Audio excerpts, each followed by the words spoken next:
이번 시간에는 수능을 앞둔 이 시점에서 여러분들이 황석영의 한시연대기라고 하는 작품을 정리해 두면은 조금이나마 도움이 될 것 같다, 이런 생각이 들어서 소개를 하고자 합니다. 연극으로도 공연이 됐습니다. 한시연대기라는 동명의 이름으로. 이 작품이 이제 분단 시대의 그 아픔을 그린 한영덕이라고 하는, 남쪽에서도 북쪽에서도 버림받은 좀 고지식하지만 양심적인 의사죠. 이 한영덕의 비극적인 삶과 그 희생, 죽음의 일대기를 단편소설로 1972년도에 창작과 비평에서 발표한 황석영 작가의 소설이거든요. 그리고 1985년에 연우무대라고 하는 극단에서 굉장히 성황리에 연극으로도 공연이 됐습니다. 근데 이 작품이 왜 중요하냐면은 분단 시대의 그 문학의 단초를 열었다는 그 평가를 받고 있어요. 물론 이제 우리 수능으로 치자면은 어떤 그 이념의 문제, 분단의 문제를 그렇게 좀 예민한 문제이기도 하지 않습니까? 이것을 그렇게 많이 다루지는 않았어요. 물론 이제 1961년도에 발표된 최인훈의 광장이라고 하는 그 획기적인 이념과 분단 시대의 그 문제를 온몸으로 안고 간 이명준의 삶, 그리고 그 죽음을 다룬 뭐 굉장한 베스트셀러죠. 지금까지도. 그 최인훈의 광장이 1961년에 발표가 됐죠. 그 이후에 수능에도 출제가 됐고, 그 이후에 윤은길의 장마, 이런 작품들이 분단시대 이념의 문제를 다룬 작품으로 조심스럽게 출제가 됐고, 그 외에는 우리 수능에서는 그렇게 예민한 남과 북의 이념 문제를 섣부르게 출제하지는 않는 경향이 있기는 있습니다. 근데 이번에 한강 작가의 노벨상 수상을 계기로 해서 아마 이런 그 남과 북의 이념 문제, 분단 시대의 문학을 어떻게 형상화했는가와 관련해서 이번 EBS 수특에서도 황석영의 한시연대기가 수록이 되어 있기 때문에 혹시라도 여러분들에게 조금이라도 이런 점에 대해서는 알아야겠다, 이 점을 제가 압축적으로 요약을 해드리고, 여러분들이 시간이 없을 테니까. 그리고 2008년도에 69평의 한시연대기가 이미 출제가 된 적이 있어요. 그 문제에서 좀 중요한 부분을 제가 그 문제만 좀 풀이를 해드리겠습니다. 근데 이 작품을 이해하기 위해서는 몇 가지 조금 선행적으로 이해되어야 될 점이 좀 있거든요. 첫 번째는 황석영의 작가는 그 스펙트럼이 굉장히 넓은데 그 뿌리는 민족문학의 토대를 두고 있는 작가입니다. 이게 여기서 말하는 민족문학이라고 하는 것은 남쪽과 북쪽의 그 이념의 문제, 분단 시대의 그 아픔, 이것을 사실적이고 굉장히 그 역사적인 관점에서 다루고 있는 작가라는 점에서 상당히 우리가 주목해야 될 작가이기도 하거든요. 근데 산포 가는 길 같은 경우는 육구평에 한번 나왔지만 그의 작품이 수능에 출제된 적은 없어요. 근데 제 기억으로는 오래된 정원이라고 하는 이런 작품은 굉장히 문학적 그 형상화가 뛰어난 작품으로 기억을 하고 있습니다. 근데 아직 출제는 안 됐어요. 근데 이 작품 한시연대기라고 하는 작품은 여러분들이 좀 주목을 해야 되는 것이 이 분단 시대의 문제를 어떻게 형상화했는가, 역사적 사실주의 또는 뭐 사실적 리얼리즘으로 이름을 붙일 수가 있겠는데, 이러한 그 작품의 특성은 어떤 이념에 충실하기보다는 한영덕이라고 하는 한 그 고지식하지만 양심을 지녔기 때문에 북쪽의 김일성 대학의 의사로 그 대학을 나와서 의사로 활약을 하는 도중에 그 양심에 따라서 당의 명령을 따르지 않고 생명이 위독한 사람을 구해줌으로 인해서 처형을 당할 지점에 이르게 되는데, 거기서 기적적으로 살아나서 남쪽으로 오게 되는데, 남쪽에 와서는 또 간첩으로 오인을 받고 일련의 그 사상적인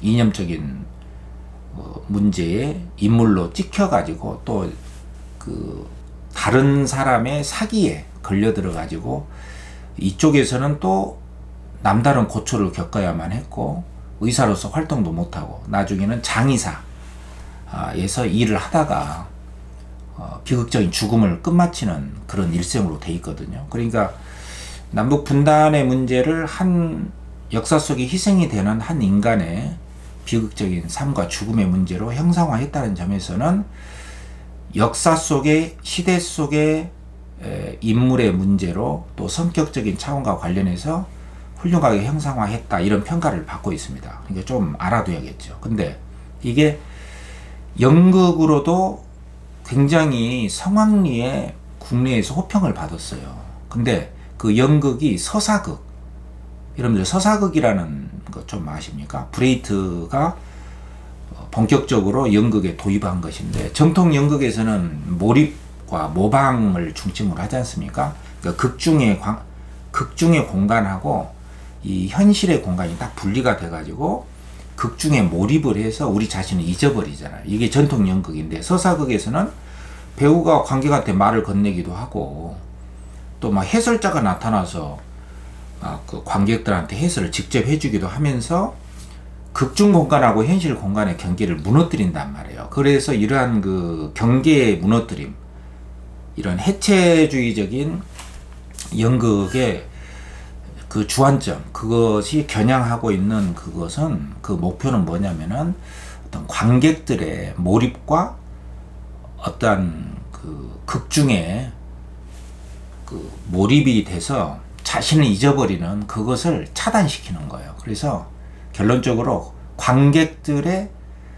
현실 비판, 현실 자각 능력을 키워주면서 현실 비판 인식을 강화시키려는 의도가 있거든요. 근데 이 한시연대기의 연극이 이 서사극의 형태를 띠고 있어요. 그래서 우리 교재에 나와 있는 것도 여러분들이 서사극의 연극으로서의 한시연대기를 보고 있기 때문에 서사극이 무엇인가, 그리고 사실적인 그 리얼리즘이라든가 역사적 리얼리즘의 문학이란 무엇인가, 이런 것들에 대한 이해가 조금 있어야 됩니다.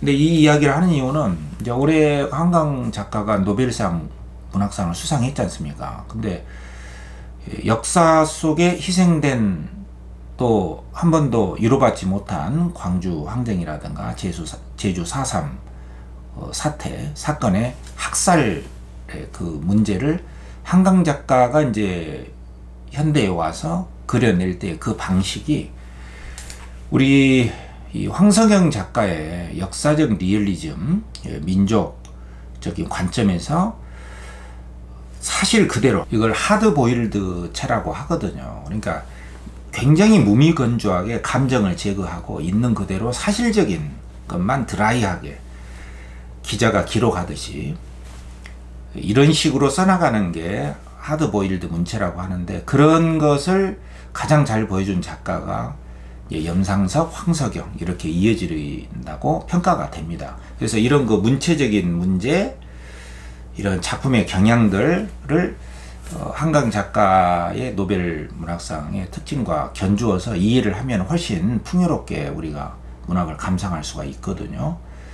제가 계속해서 한강 작가의 그 작별하지 않는다 이런 작품과 관련해서 채식주의자와 관련해서 영상을 올려놨는데, 시간이 있으면 여러분들이 나중이라도 한번 보시고, 끝없이 이어지는 그 상처와 아픔의 문제를 겪는 역사 속에서, 또 이념 때문에, 남과 북의 이념의 문제, 이런 것 때문에 아픔과 상처를 겪는 그 문제를 독자들에게 그대로 전달해주는, 그래서 장면이 툭툭 끊어지면서 그 장면에 충실해서 독자들에게 오롯이 그 아픔을 겪게 해주는 육체 언어라고 할 수가 있죠. 한강 작가의 작품은 어떤 사실적이고 그 드라이한 문체, 어떤 정보 전달 이런 것보다는 서사의 견고한 틀은 유지하면서도 장면을 영상처럼 이미지로 만들어서 신체 감각의 통증이 그대로 느껴질 수 있도록 생생한 묘사를 감정 중심의, 사실적이 아니라 감정 중심의 언어로 우리 육체와 마음의 아픔을 그대로 전달해 주는데 주력하는 그런 소설의 경향이 바로 한강소설이라면은, 황석영의 소설은 굉장히 사실적이고 굉장히 객관적이면서도, 물론 이제 허구긴 하지만 그러한 문체와 그 내용을 가지고 있다. 이런 점을 우리가 감안하면서 이 작품을 짤막하게나마 그 본문을 6평에 나왔던 그 지문을 한번 살펴보도록 하겠습니다. 물론 황석영 작가하고 한강 작가의 이런 차이점들은 여러 군데에서 우리가 이제 따로 정리할 시간도 있겠지만 공통점도 있긴 있어요. 그것은 뭐냐면은 황석영하고 한강 작가는 공통적으로 역사와 시대 속의 그 아픔과 희생의 문제를 본격적으로 다루고 있다는 점이고, 아직까지도 이 문제는 계속되고 있다. 그 아픔과 희생, 죽음은 지금까지도 오늘날 이 시대에 이 정부에서도 여전히 지속이 되고 있다는 그 날카로운 문제의식을 가지고 있다는 점은 공통점이라고 할 수가 있습니다. 제가 바로 그 대목을 한번 보면서 구체적으로 이 역사와 아픔은 아직 끝나지 않았다라고 하는 이 한시 연대기의 한영덕의 딸 한혜자의 말이 나오거든요. 그 대목을 중점적으로 제가 소개를 할 테니까 여러분들이 짤막하게나마 이 장면으로 이 작품을 정리를 해 두시기 바랍니다.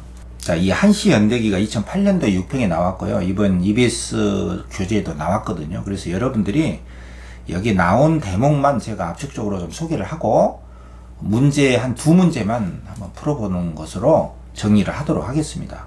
여기 보면은 이제 이 연극으로 나와 있거든. 근데 서사극이란 말이에요. 서사극. 브레이트의 서사극인데, 이 서사극의 형식은 아까도 조금 이야기했지만 이 극중의 공간하고 이게 이제 환상 공간이죠. 만들어진 공간이잖아요. 허구로 관객들이 있는 현실 공간이 엄격하게 분리가 되어 있지 않습니까? 원래는. 그렇지만 서사극은 이 분리가 딱 되어 있는 것을 그냥 해체시켜 버립니다. 그러니까 여기 이제 한혜자라고 하는 한영덕 씨의 딸이 해설자로 나와요.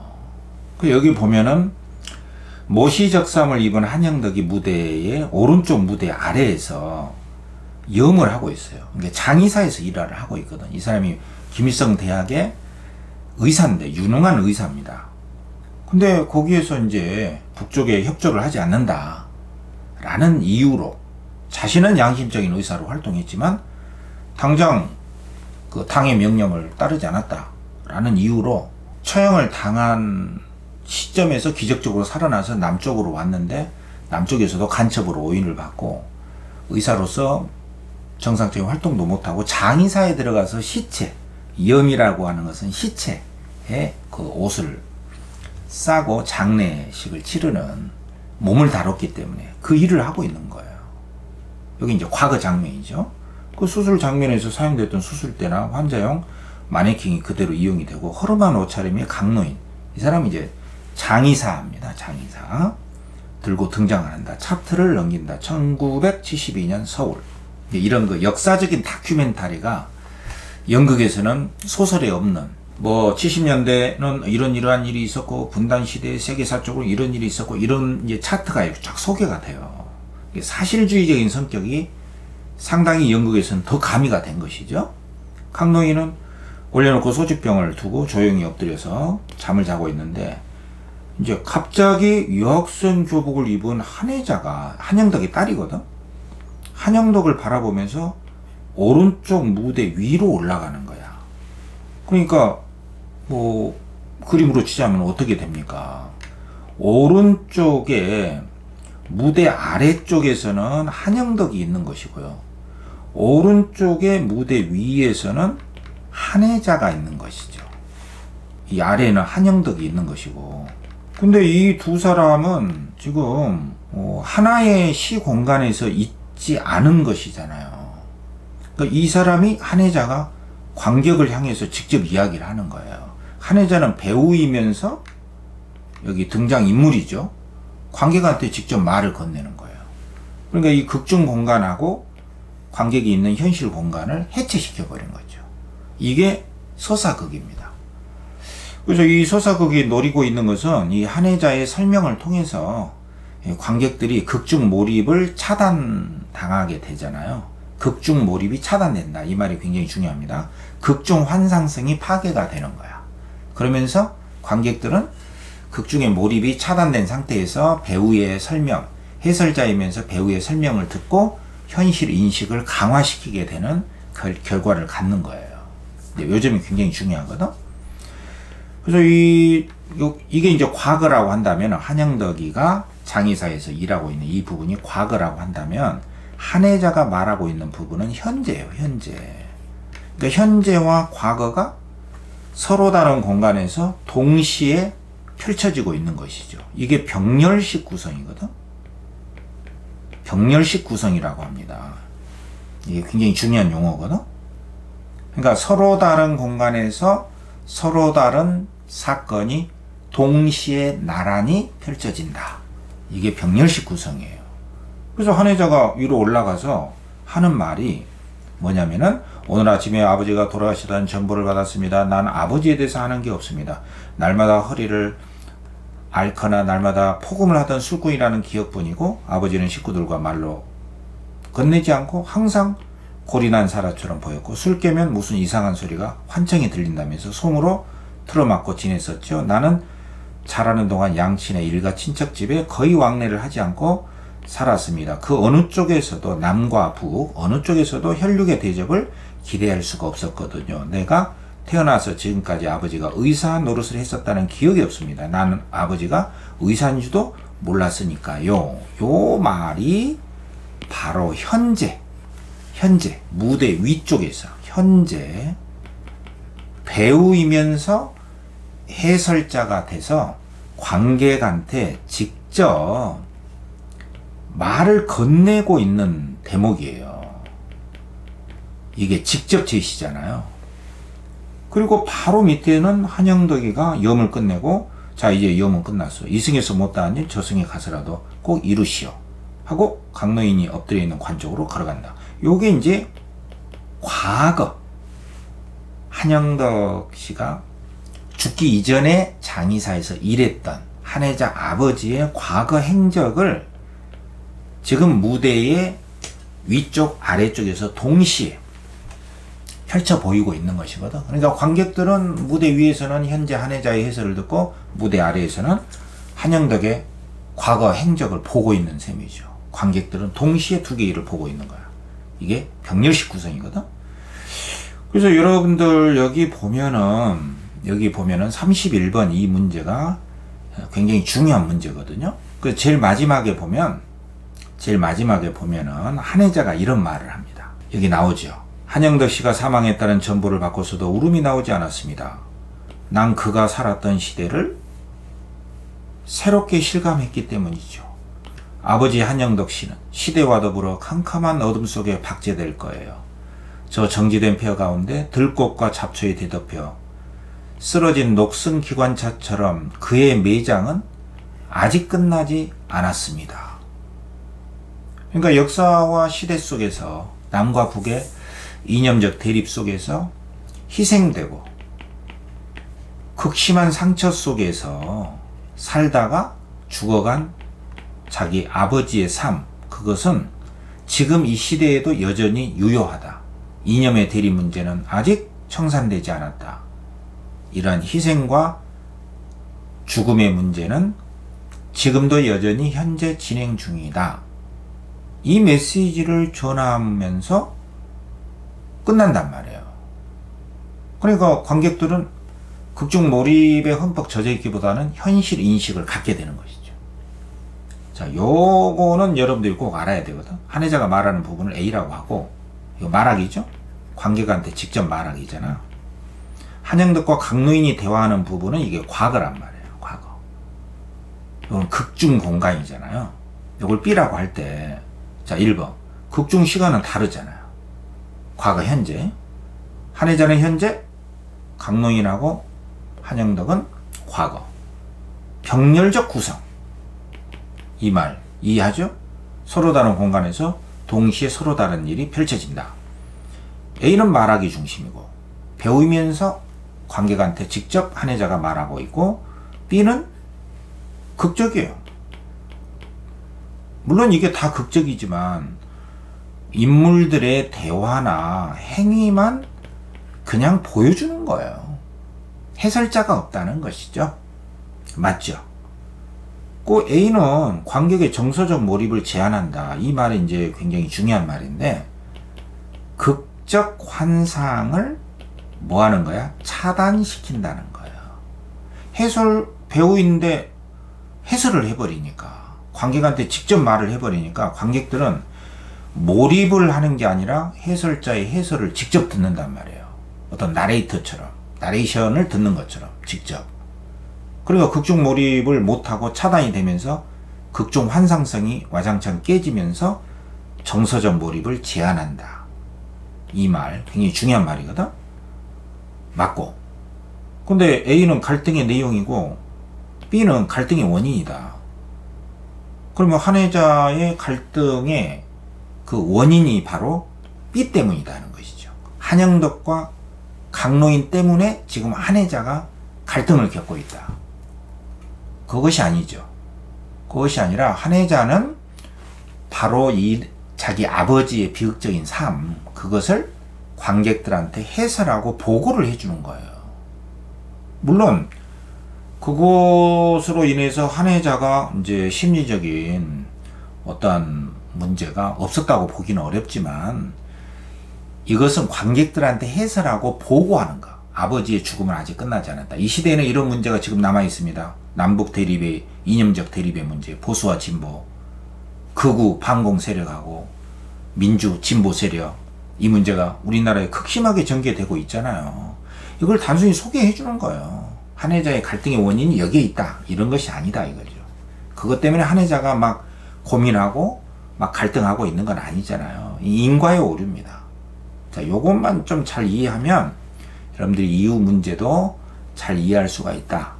그래서 짧게나마 이것만 소개를 하겠습니다. 그래서 여기 강노인은 이 한영덕의 과거의 의사라는 걸 잘 모르고 있어요. 자기 장의사에 와서 일을 도와주고 있는 알바식으로 하고 있는 장의사거든, 장의사. 그렇죠? 그리고 이제 서로가 우호적이에요. 그래서 강노인이 나야 뭐 늙어서 쉬운 일을 찾다 보니까 이렇게 됐지만 이 관으로 말할 것 같으면 죽은 사람의 집이니까 마찬가지예요. 그래서 한영덕이가 앞에서 목수인데 어째서 관을 짜게 되었습니까? 당신은 목수인데. 그러니까 강노인이 이렇게 대답을 했고, 한영덕이가 기왕이면 내 것도 하나 짜주시구려. 그러니까 강노인이 어이가 없이 못하는 소리가 없구만. 네 늙으야 먼저 가야지. 근데 정말 한시 염하는 솜씨가 내 마음에 꼭 들어요. 그러니까 내가 가거들랑 내 염을 먼저 해주고 나서 뒤따라올 생각을 해도 늦지 않아요. 그러니까 한영덕이가 그럼 내 관은 누가 짜줍니까? 그래서 이런 대화를 통해서 한영덕은 남쪽에서도 북쪽에서도 유능하고 어떤 원리 원칙에 충실한 양심 있는 지식인이지만 어느 쪽에서도 대접을 못 받고 희생적 삶으로 죽음을 마감하는 그러한 한 인물의 비극적인 삶을 대표하는 인물이다. 이걸 알 수가 있죠? 자, 요거를 좀 잘 이해를 하시고, 그 다음에 이베스 수특에 나온 장면이 이제 요런 거예요. 한영덕이가 남쪽에 와서 그 의사 면허증을 이제 빌려줬단 말이에요. 근데 빌려준 그 사람이 간첩이라고 한영덕을 고소를 해가지고 감옥에 갇혀 있는 상태예요. 그래서 158번 한영덕 면회 이 소리가 들려오고, 한영숙이라고 하는 여동생이 면회를 옵니다. 오라버니. 한영숙이가 먼저 이제 남쪽으로 왔거든. 그리고 자기한테 오라버니하고 찾아온 거를 보고 또 간첩으로 오인될까봐 한영덕이가 기겁을 하고 몸을 사리는 대목이야. 접니다. 영숙이야요. 그러니까 한영덕이가 난 피난민이요. 이렇게 변명을 하면서 간첩으로 오인이 돼서 더 형량이 늘어갈까봐 겁에 벌벌 떨고 있는 그 모습입니다. 그러니까 한영덕이가 살기 위해서 월남했습니다. 벌벌 떨죠. 이런 대목이 나오고, 또 이제 이 소리가 들리면서 158번 한양덕 면회 하는 소리가 들리는 것은 누가 왔는데 바로 이제 남한에 와서 재혼한 아내 윤미경이가 면회 온 거야. 그래서 윤미경이가 임신을 해서 딸을 낳았다는 소식을 전해줬고, 한양덕이가 간밤에 이름을 지었어. 은혜해의 자, 한혜자. 바로 이 아까 우리가 봤던 한혜자, 그 딸의 출생, 그 대목이 지금 나오고 있는 것이죠. 그리고 요 뒤에는 이제 115장에 1972년 겨울 차트 14, 1972년 겨울 서울 해서 여기에 이제 역사적인 그 시대의 세계사적인 일들이 쫙 소개가 돼요. 이런 것들을 통해서 어떤 역사적 사실성을 더 연극에서는 강화하고 있다. 이 점을 알 수가 있죠. 요 뒷부분은 아까 우리가 했던 부분하고 똑같습니다. 그래서 LSK 문제를 요거 한 번만 보면 여러분들이 더 이해를 잘 할 수가 있죠. 자, LSK 1번. 자, 보기를 보면 한시 연대기에 한양덕은 남과 북의 이념적 대립 아래 희생된 인물이다. 한국 사회를 관통한 전쟁과 이데올로기 대립 속에 남한 북한에 어디에도 속하지 못한 심리적 유민, 떠돌이가 돼서 깊이 뿌리내지 못하는 비극적 삶이다. 손쉽게 남한과 북한에서 처벌의 대상이 됐다. 자, 요런 내용을 꼭 읽어보시고. 자, 여기서 다 맞습니다. 1번, 피난민이고 간첩이 아니다. 이런 말을 통해서 남쪽 체제에 희생되지 않기 위해서 애쓰고 있다. 괜찮죠? 근데 여기 4번에 보면 그럼 내 관은 누가 짜줍니까? 이런 한양덕의 말은 자기의 삶을 돌봐주는 것은 남쪽이나 북쪽 어느 쪽에도 없었음을 보여주는 어떠한 희생된 역사 속에서 이념적 대립 속에서 희생된 인물의 고뇌가 들어가 있는 말이잖아. 근데 이것을 딸과 아내와 같은 가족관계의 갈등으로부터 소외감을 느끼는 인물의 고뇌다. 여기서는 어떤 그 가족과의 어떤 성격적인 또 어떤 그 물질적인 분배의 문제라든가 이런 가족관계의 갈등은 아닙니다. 여기에서의 문제는 역사와 시대 속의 한 인간의 고뇌, 상처, 아픔과 죽음의 문제를 다루고 있는 거예요. 요 점만 여러분들이 정리를 하면 됩니다.